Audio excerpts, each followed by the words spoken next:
জি ভাই, হযরত বলছেন আমাদের আল্লাহ তাআলা রাস্তায় বার হওয়ার এবং দাওয়াতের মেহনতের মাকাসিদের মধ্যে একটা বড় গুরুত্বপূর্ণ বিষয় হলো নামাজ। হযরত বলছেন নামাজকে মুকম্মল করার জন্য এবং নামাজকে জিন্দা করার জন্য গাস্ত।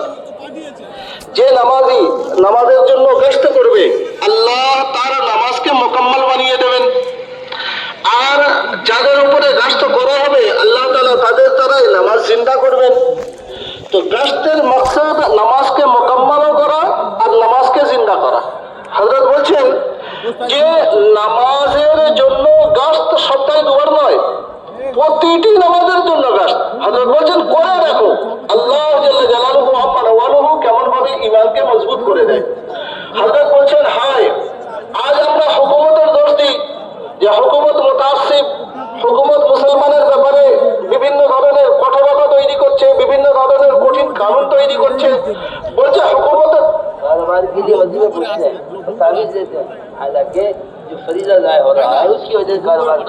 হযরত বলছেন যে মানুষ আমরা ব্যবসা বাণিজ্যের জন্য ওজিফা নিই আর তাবিজ দিই, হালাকি আল্লাহ তাবারক তাআলার বিধান যে ব্যবসার জন্য নষ্ট করছি, আল্লাহ তাআলার বিধান নামাজ যে ব্যবসার জন্য নষ্ট করছি, নামাজের বদদুয়ার কারণে এই ব্যবসা নষ্ট হয়ে যাচ্ছে।